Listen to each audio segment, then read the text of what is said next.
भिलनी महातपस्विनी शबरी जा को नाम, मतंग मुनि कह कर गए तो हे मिलेंगे राम। सोने की चिड़िया मां भारती और सत्य सनातन धर्म के सबसे आदर्श पुरुष मर्यादा पुरुषोत्तम भगवान राम, जो वर्षों की तपस्या के बाद ऋषि मुनियों को भी नहीं मिलते, मगर एक भीलनी शबरी के घर स्वयं चल के आके न सिर्फ दर्शन देते हैं बल्कि उस भीलनी के जूठे बेर भी खाते हैं।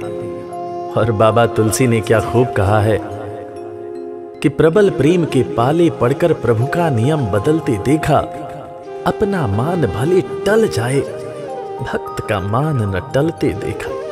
भाव नहीं तो कुछ भी नहीं है, लाख करो गुणगान, भाव के भूखे हैं भगवान, भाव के भूखे हैं भगवान।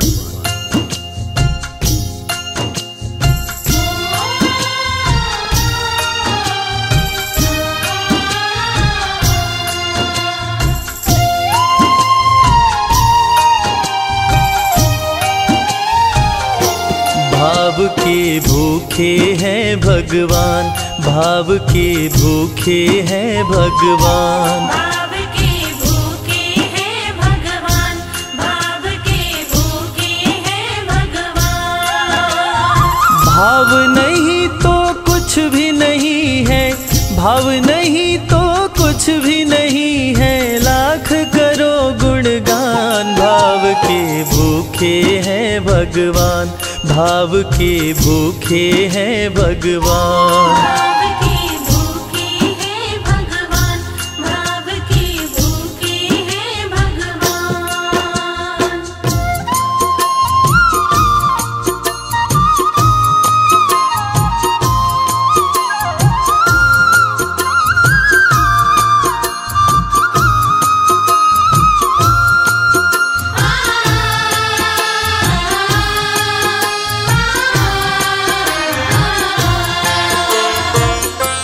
एक थी शबरी भक्तन, न्योछावर करके तन मन, मतंग मुनि के संग में करती थी प्रभु का कीर्तन।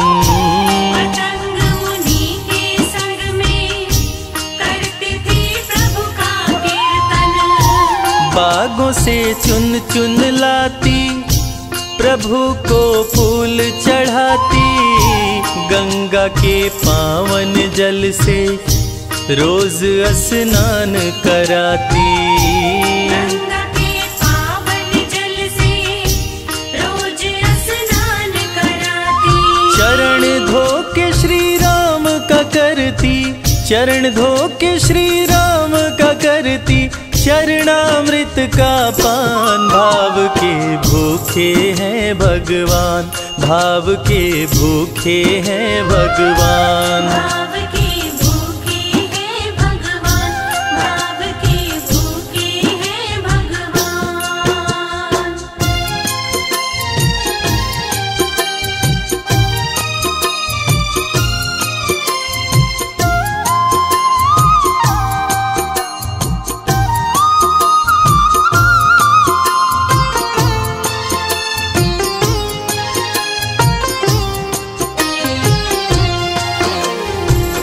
धैर्य एक ऐसा प्रसाद है जो इंसान को महान बना देता है। मतंग मुनि मां शबरी से कह गए कि शबरी तेरे दरवाजे राम जरूर आएंगे, और शबरी ने 10,000 साल तक प्रतीक्षा किया।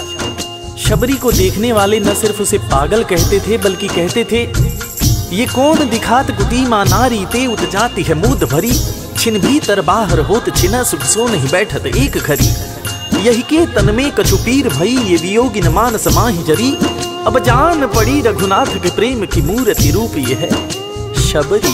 मतंग शबरी को बताए, बहु भांति समझाए, सबर कर कुछ दिन शबरी, मिलन के दिन अब आए। सबर कर कुछ दिन शबरी, मिलन के दिन अब आए। राम जी तुमसे मिलेंगे, मेरी कुटिया में आकर शबरी को धैर्य बंधा कर समाधि लिए गुरुवर। शबरी को धैर्य बंधाकर समाधि लिए गुरुवर। राम नाम में लीन हो गई, राम नाम में लीन हो गई, गुरु से पाकर ज्ञान। भाव के भूखे हैं भगवान, भाव के भूखे हैं भगवान। भाव के भूखे हैं भगवान, भाव के भूखे हैं भगवान।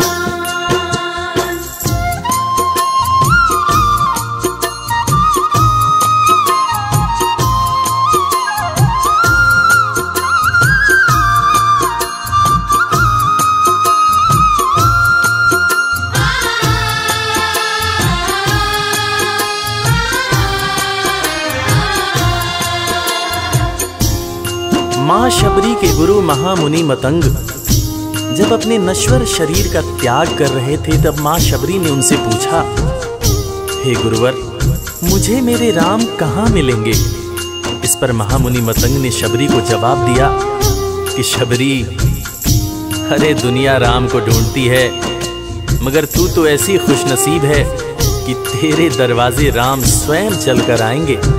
माँ शबरी को अपने गुरु की बातों पर अटूट विश्वास हो गया। माँ शबरी हर रोज राहों पर फूल बिछाती थी, चुन चुन कर मीठे बेर चख चख कर इकट्ठा करती थी, ताकि मेरे प्रभु श्री राम जब आएंगे तो बड़े प्यार से इसका भोग लगाएंगे। राहों पर फूल भी बड़ी सावधानी से शबरी माँ बिछाती थी। शबरी माँ सोचती थी कि मेरे गुरुवर कह के गए हैं कि मेरे घर मेरे राम जरूर आएंगे। शबरी माँ राहों पर दूर दूर तक फूल बिछाती कि प्रभु श्री राम के पैर में कहीं कोई कांटा न चुभ जाए। राह पे फूल बिछाती, वो मीठे बेर को लाती, मेरे प्रभु राम आएंगे, नैनों में सपने सजाती। मेरे प्रभु राम आएंगे, नैनों में सपने सजाती। राम से प्रीत लगा के वो निश दिन राम पुकारे, उमरिया बीती जाए रे कि अखियां पंथ निहारे। उमरिया बीती जाए रे कि अखियां पंथ निहारे। जर्जर हो गई काया फिर भी, जर्जर हो गई काया फिर भी, बसे राम में प्राण। भाव के भूखे हैं भगवान, भाव के भूखे हैं भगवान। भाव के भूखे हैं भगवान, भाव के भूखे हैं भगवान।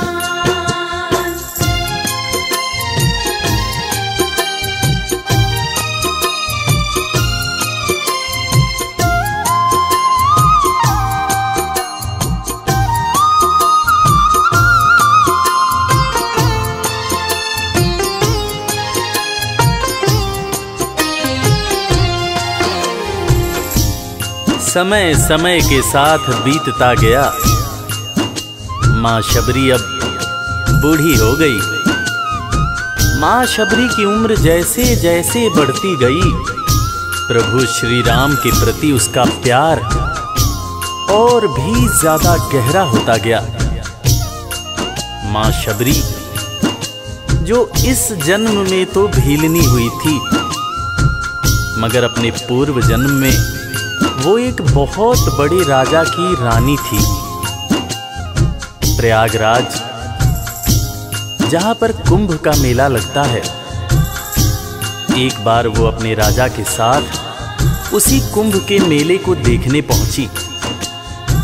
अपने पूर्व जन्म में भी मां शबरी को प्रभु श्री राम से उतना ही ज्यादा प्यार था। उस वक्त रानी ने अपने पति से ये इच्छा जताई कि मैं बाहर जाकर संत महात्माओं के साथ भजन कीर्तन करूंगी, जिस पर उसके राजापति ने ये कहकर मना कर दिया कि एक महारानी को इस तरह के छोटे लोगों के साथ बैठना शोभा नहीं देता। ये बात महारानी के हृदय में चुभ गई। महारानी ने गंगा के पानी में जाकर अपने प्राण त्याग दिए और ईश्वर से कहा, हे मेरे प्रभु, हे मेरे राम, इस जन्म में तो आपने मुझे बहुत खूबसूरत बनाया है, अगले जन्म में चाहे मुझे कुरूप बना देना। इस जन्म में आपने मुझे उच्च कुल में जन्म दिया है, अगले जन्म में चाहे तो मुझे भीलनी बना देना। मगर हे प्रभु, मेरा अगला जन्म जब भी हो, मुझे ये सौभाग्य जरूर देना कि मैं तुम्हारे नाम को जपूं, मैं तुम्हारा नाम लूं, मुझ पर कोई बंधन न हो। वो राजकुमारी अगले जन्म में माँ शबरी बनी, वही माँ शबरी जो कुटिया में प्रभु श्री राम की राह देख रही थी। वो सुंदर आसन लगा के, स्वच्छ कुटिया को सजा के, राह आंचल से बुहारे, प्रभु का ध्यान लगा के। राह आंचल से बुहारे, प्रभु का ध्यान लगा के। और ना अब तड़पाओ, राम मेरे आ भी जाओ, दरस बिन शबरी व्याकुल, राम मेरे दरस दिखाओ। दरस बिन शबरी व्याकुल, राम मेरे दरस दिखाओ। दरस की आस लगी मेरे प्रभु जी, दरस की आस लगी मेरे प्रभु जी, पूर्ण करो अरमान। भाव के भूखे हैं भगवान, भाव के भूखे हैं भगवान। भाव के भूखे हैं भगवान, भाव के भूखे हैं भगवान।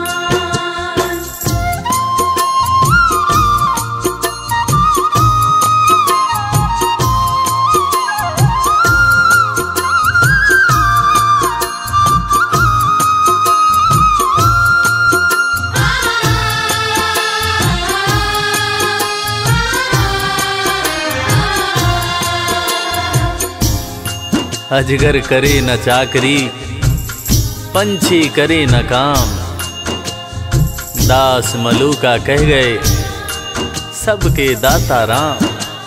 और हम सबके परम पूज्य बाबा तुलसीदास ने रामचरितमानस में भी कहा है, राम से बड़ा राम का नाम। और यही काम माता शबरी दिन रात कर रही थी। बस वो एक ही बात बार बार बोले जा रही थी कि मेरे राम आएंगे, मेरे राम आएंगे। वो हर वक्त हे राम बोलती रहती थी। प्रभु श्री राम जब अपने भाई लखन के साथ माता सीता की खोज में वन में दर दर भटक रहे थे, तो उनके कानों में ये आवाज गूंजी। उन्होंने अपने भाई लखन से कहा, प्रिय अनुज, ध्यान से सुनो। मेरी एक माता है जो वर्षों से मेरी प्रतीक्षा कर रही है। मैं भी अपने माता को देखने के लिए बहुत व्याकुल हो रहा हूं। चलो अनुज, माता शबरी की कुटिया में चलते हैं। प्रभु श्री राम माता शबरी की कुटिया में आते हैं। माता शबरी की नजर जब प्रभु श्री राम के ऊपर पड़ती है तो माता की आंखों से खुशियों के आंसू धारा प्रवाह बहने लगते हैं। माता शबरी रो रो के कहने लगती है, मेरे राम आप आ गए, मेरे राम आप आ गए। आंसू भरी आंखों से मां शबरी प्रभु श्री राम और वीर लखन को देखे जा रही थी। दोनों हाथों को जोड़कर दौड़े दौड़े माँ शबरी ने प्रभु श्री राम के पैर पकड़ लिए और कहने लगी, मेरे राम, मैं तो 2 जन्मों से आपकी प्रतीक्षा कर रही थी। लोग मुझे पागल बुला रहे थे। मेरे गुरुदेव ने मुझसे कहा था कि शबरी, राम लक्ष्मण के साथ एक दिन तेरी कुटिया में जरूर आएंगे, जरूर आएंगे। राम संग लखन को आते देखी प्रभु को मुस्काते, प्रभु के पास में आई कुटिया से दौड़ लगाते।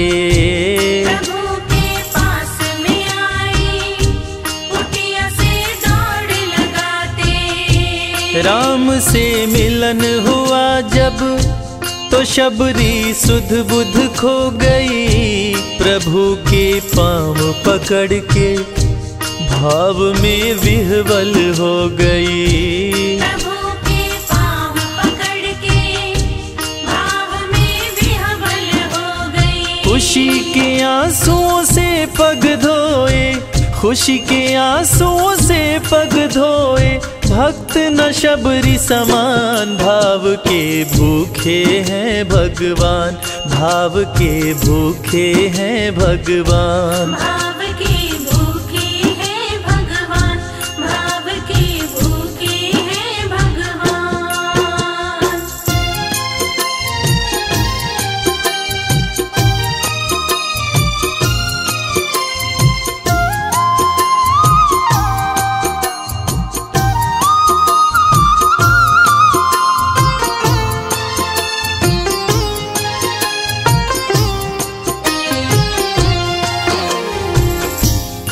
मित्रों, मैं रविराज आप सबको आज एक बात बताना चाहूंगा। वो बात जो मुझे मेरे गुरुदेव फरीद हसन खान साहब ने बताई है, और वो बात ये है कि ईश्वर को हमारी जरूरत नहीं है, हमें ईश्वर की जरूरत है। ईश्वर हमारे बिना भी पूर्ण है, मगर हम ईश्वर के बिना हमेशा ही अपूर्ण हैं। हम पैदा तो इंसान के रूप में होते हैं, मगर अंत में हमें उसी परमात्मा के पास जाना होता है। इसलिए हमें जीवन में हर वो कार्य करना चाहिए जो ईश्वर को पसंद हो, और ईश्वर को सिर्फ यही पसंद है कि हम नेक दिल बने, दयालु बने और सदैव ही अच्छाई के मार्ग पर चलें, चाहे कितनी भी कठिनाई क्यों न हो। और हमेशा अपने परमात्मा को याद करते रहें, चाहे ईश्वर के रूप में, चाहे अल्लाह के रूप में, गुरु नानक देव जी के रूप में, चाहे ईसा मसीह के रूप में। जो भी इंसान ईश्वर को याद रखता है वो कभी जीवन में किसी का बुरा नहीं कर सकता। बुरा करना तो दूर की बात है, वो किसी का बुरा सोच भी नहीं सकता है। उसका मन हमेशा साफ और शांत रहता है। मन हो गर निर्मल संजय, प्रभु जी दौड़े आते, प्रसाद की बात करें क्या, वो झूठे बेर भी खाते। प्रसाद की बात करें क्या, वो झूठे बेर भी खाते। बात है सच्ची लेकिन हम सब, बात है सच्ची लेकिन हम सब इससे हैं अनजान। भाव के भूखे हैं भगवान, भाव के भूखे हैं भगवान। भाव के भूखे हैं भगवान, भाव के भूखे हैं भगवान। भाव नहीं तो कुछ भी नहीं है, लाख करो गुणगान। भाव के भूखे हैं भगवान, भाव के भूखे हैं भगवान, भाव के भूखे। इस कथा के लेखक पंडित संजय तिवारी जी, साउंड इंजीनियर श्री कैलाश डंडरियाल जी, मैक्स स्टूडियो दिल्ली, संगीतकार लवली शर्मा, मैं आपका अपना रविराज और वीर म्यूजिक परिवार की तरफ से आप सभी को कोटि कोटि प्रणाम करता हूँ। किसी भी त्रुटि के लिए हम क्षमा प्रार्थी हैं। बोला भक्त और भगवान की